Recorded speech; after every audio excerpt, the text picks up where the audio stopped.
The Idle Thoughts of an Idle Fellow by Jerome K. Jerome. Section 8. On Cats and Dogs.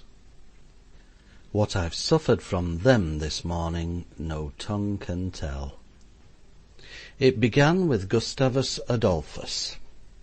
Gustavus Adolphus, they call him Gusty downstairs for short, is a very good sort of dog when he's in the middle of a large field, or on a fairly extensive common, but I won't have him indoors.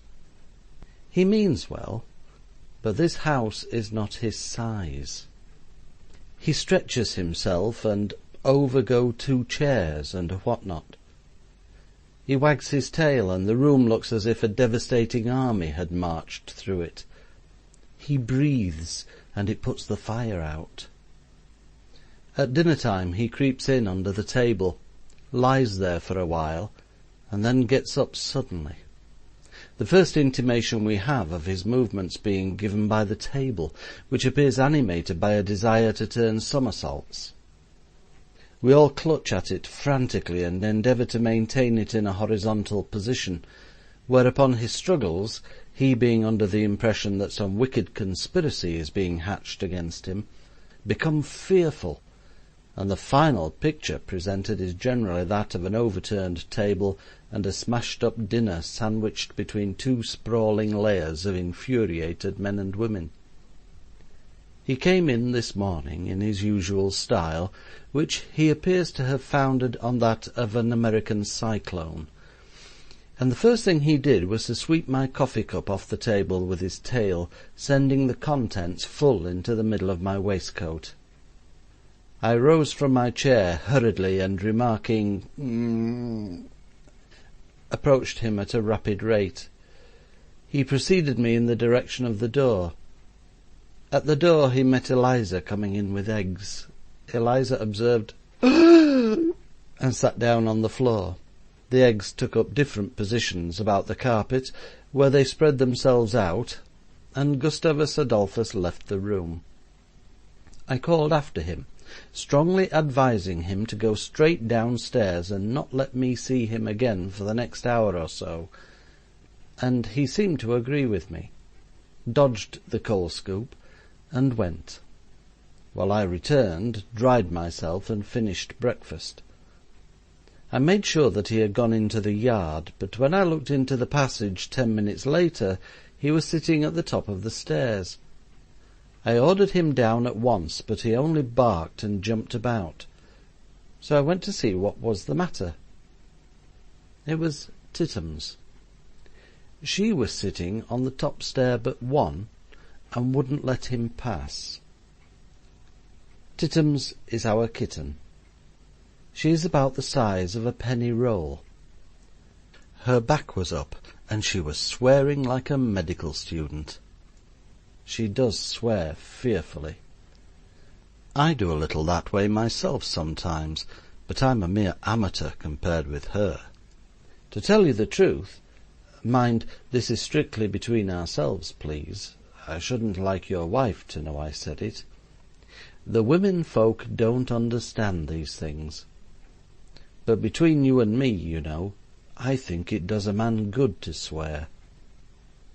Swearing is the safety valve through which the bad temper that might otherwise do serious internal injury to his mental mechanism escapes in harmless vapouring. When a man has said, "Bless you, my dear, sweet sir, what the sun, moon, and stars made you so careless, if I may be permitted the expression, as to allow your light and delicate foot to descend upon my corn with so much force? Is it that you are physically incapable of comprehending the direction in which you are proceeding, you nice, clever young man, you?" or words to that effect.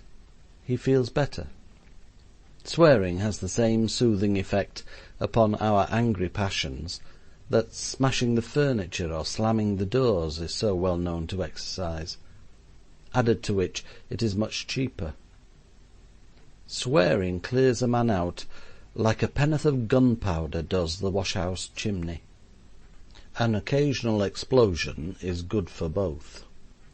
I rather distrust a man who never swears, or savagely kicks the footstool, or pokes the fire with unnecessary violence. Without some outlet, the anger caused by the ever-occurring troubles of life is apt to rankle and fester within. The petty annoyance, instead of being thrown from us, sits down beside us and becomes a sorrow, and the little offence is brooded over till, in the hotbed of rumination, it grows into a great injury, under whose poisonous shadow springs up hatred and revenge. Swearing relieves the feelings. That is what swearing does. I explained this to my aunt on one occasion, but it didn't answer with her. She said I had no business to have such feelings. That is what I told Tittums. I told her she ought to be ashamed of herself, brought up in a Christian family as she was too. I don't so much mind hearing an old cat swear, but I can't bear to see a mere kitten give way to it. It seems sad in one so young. I put Tittums in my pocket and returned to my desk. I forgot her for the moment, and when I looked I found that she had squirmed out of my pocket onto the table and was trying to swallow the pen. Then she put her leg into the ink pot and upset it. Then she licked her leg. Then she swore again, at me this time.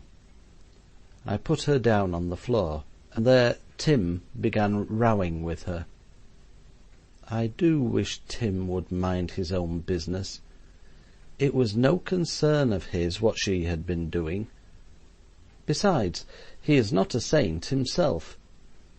He is only a 2-year-old fox terrier, and he interferes with everything and gives himself the airs of a grey-headed Scotch collie. Tittums's mother has come in, and Tim has got his nose scratched, for which I am remarkably glad. I have put them all three out in the passage, where they are fighting at the present moment. I'm in a mess with the ink, and in a thundering bad temper, and if anything more in the cat or dog line comes fooling about me this morning, it had better bring its own funeral contractor with it.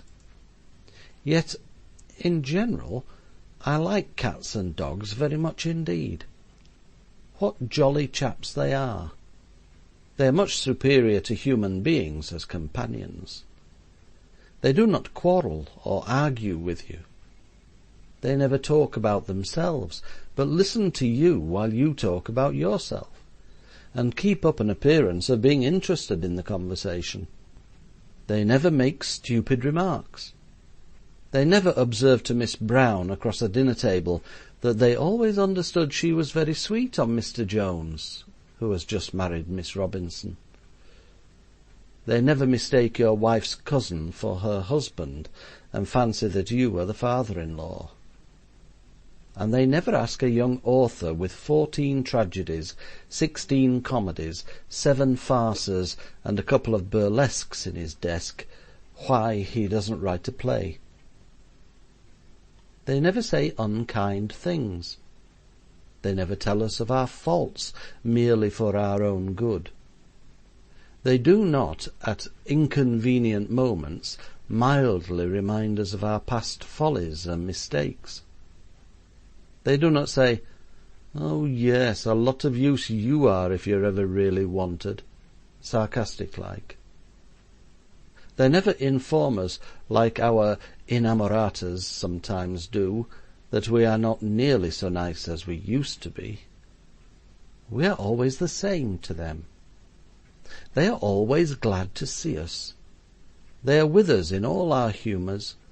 They are merry when we are glad, sober when we feel solemn, and sad when we are sorrowful. "Hullo! Happy and want a lark? Right you are. I'm your man.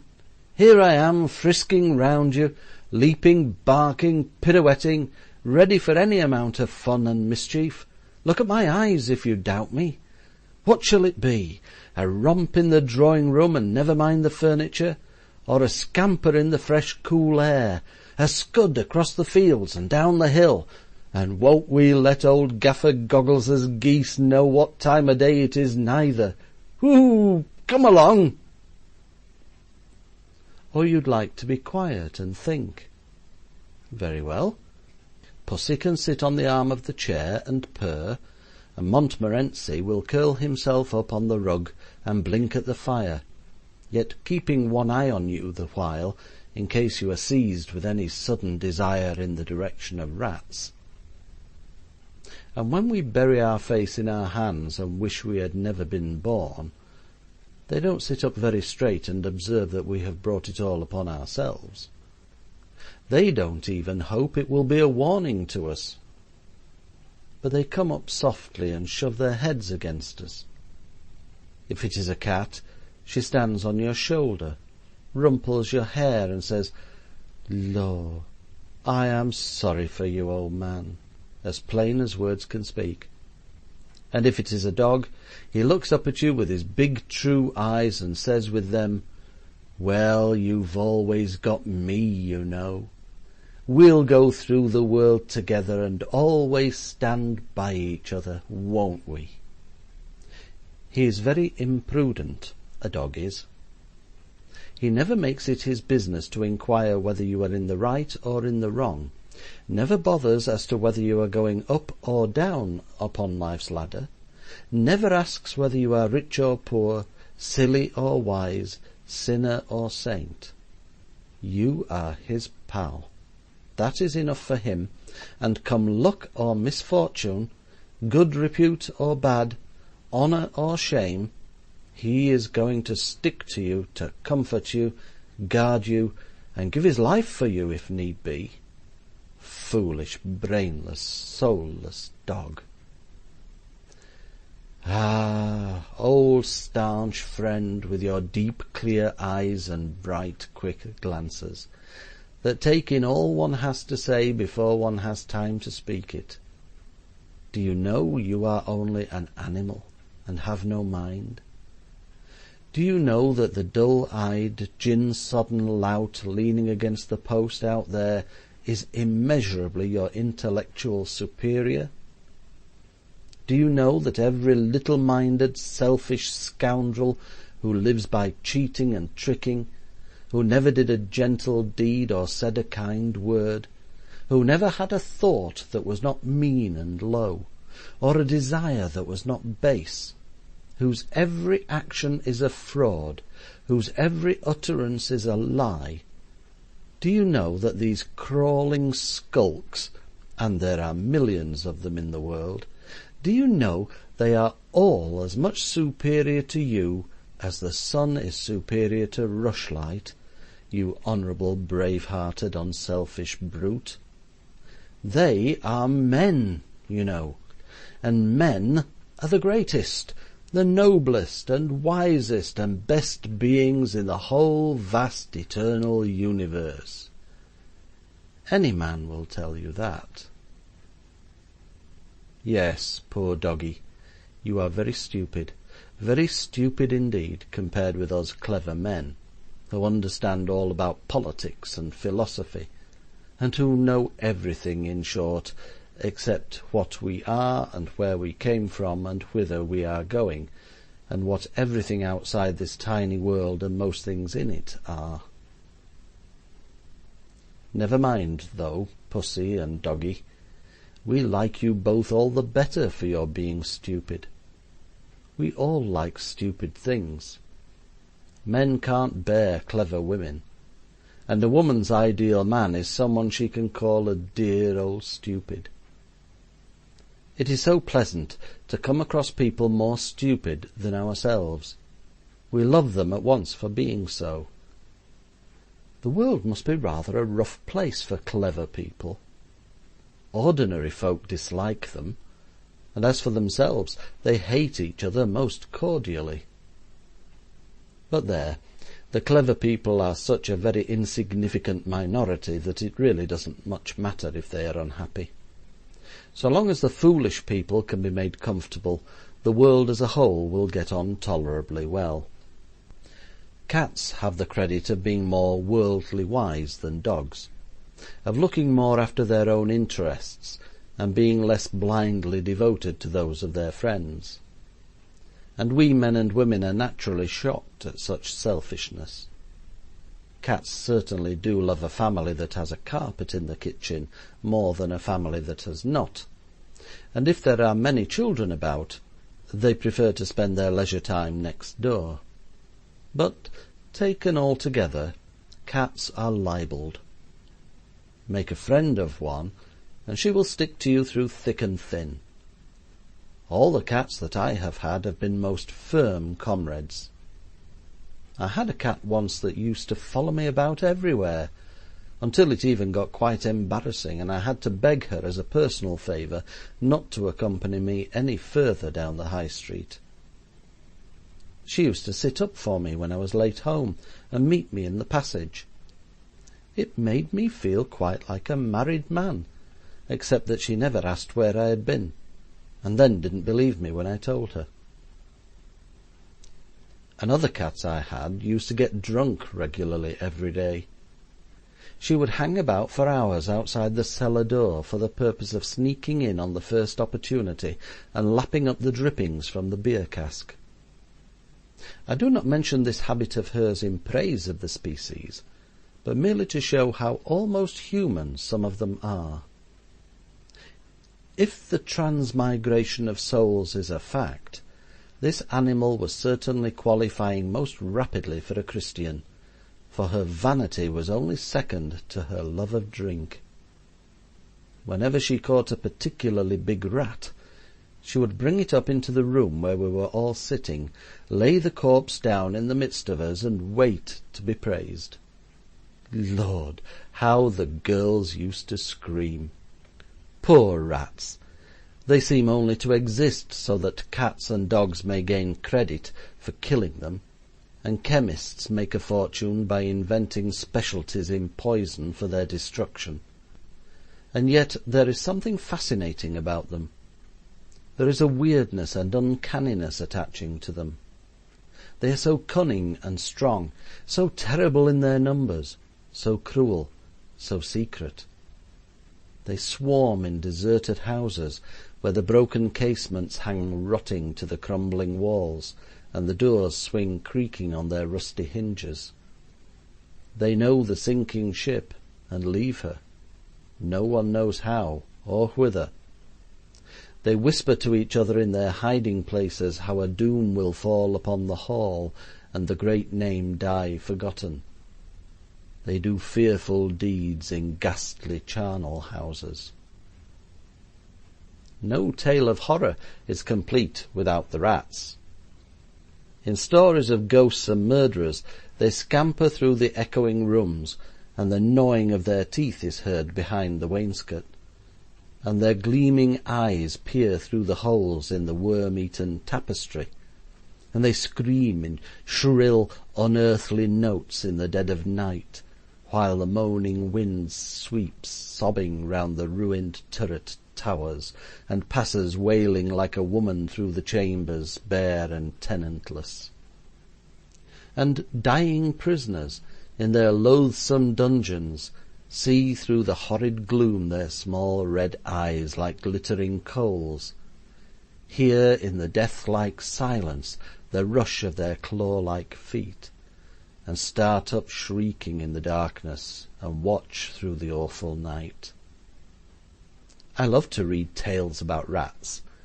They make my flesh creep so. I like that tale of Bishop Hatto and the rats. The wicked bishop, you know, had ever so much corn stored in his granaries, and would not let the starving people touch it. But when they prayed to him for food, gathered them together in his barn, and then shutting the doors on them, set fire to the place and burned them all to death.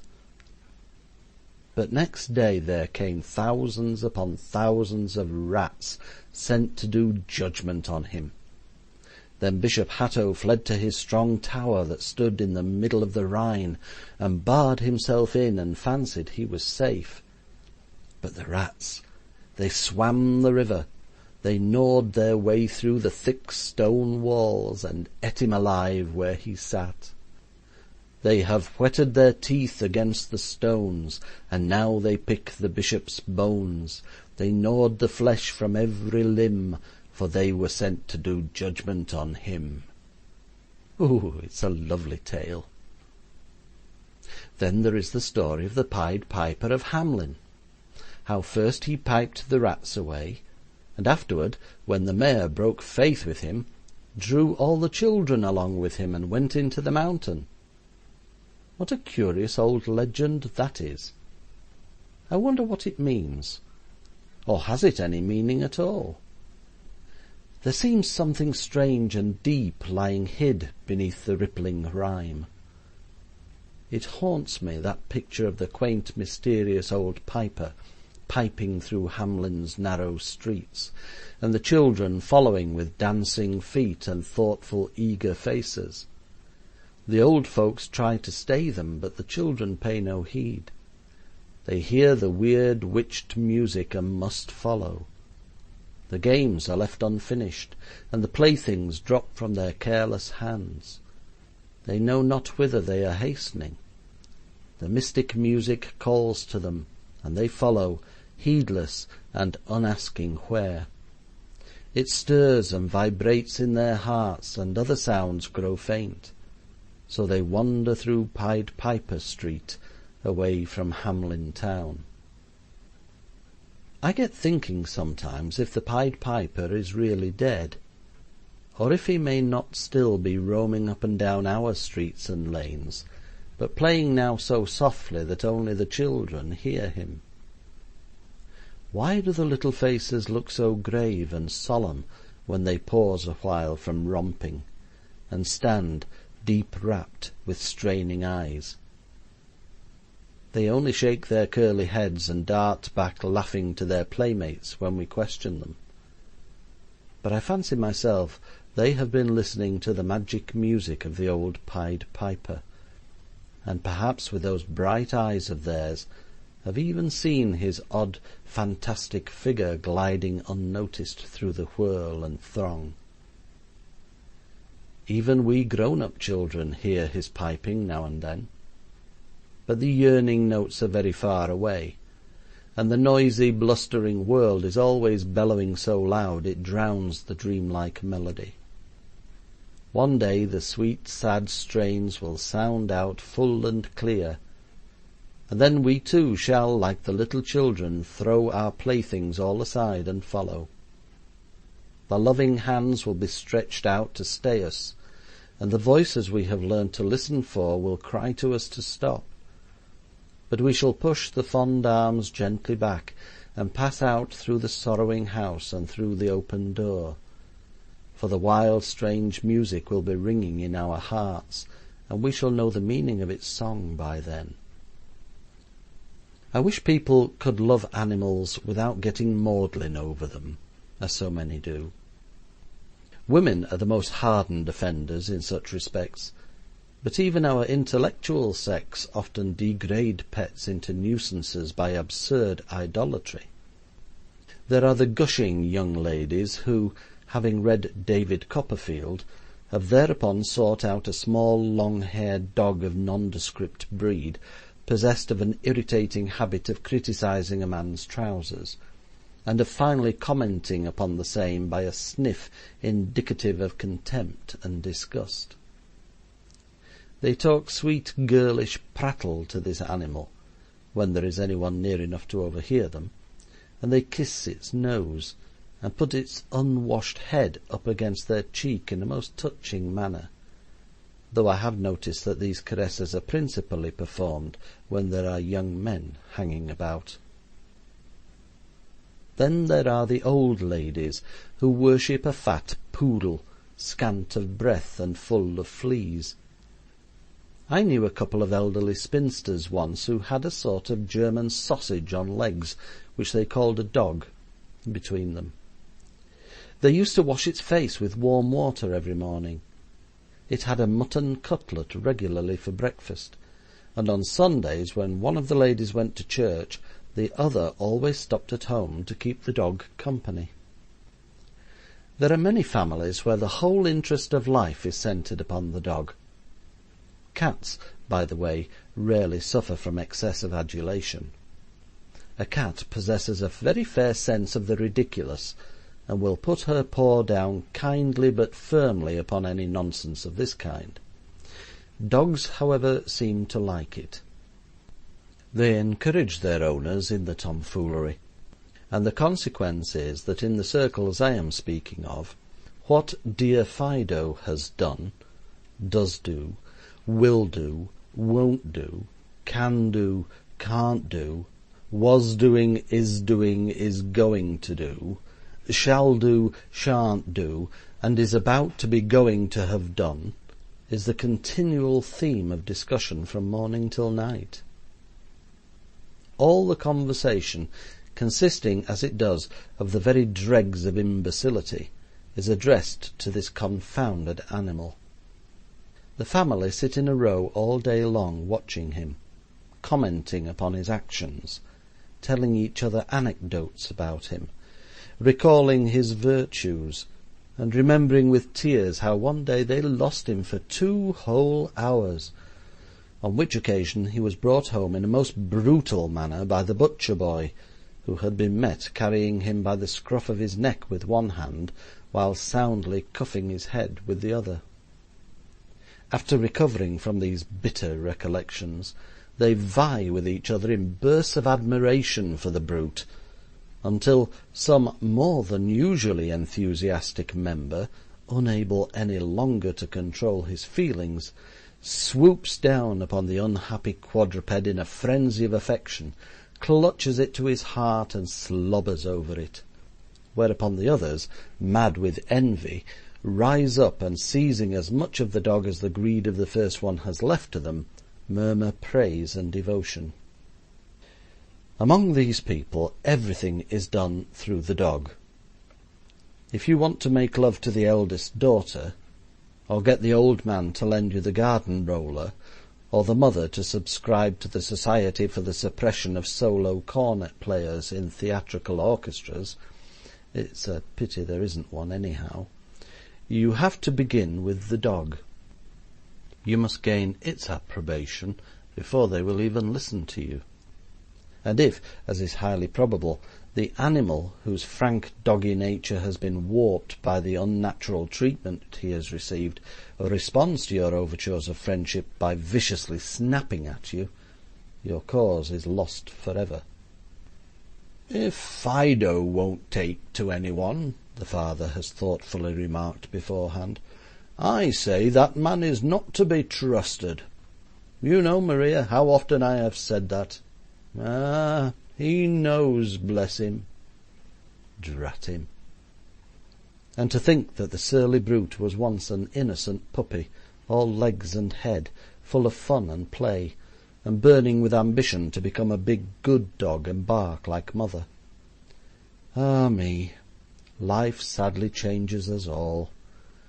The world seems a vast horrible grinding machine, into which what is fresh and bright and pure is pushed at one end, to come out old and crabbed and wrinkled at the other.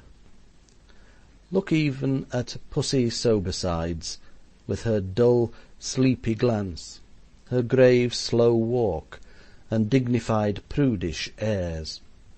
Who could ever think that once she was the blue-eyed, whirling, scampering, head-over-heels, mad little firework that we call a kitten? What marvellous vitality a kitten has! It is really something very beautiful the way life bubbles over in the little creatures.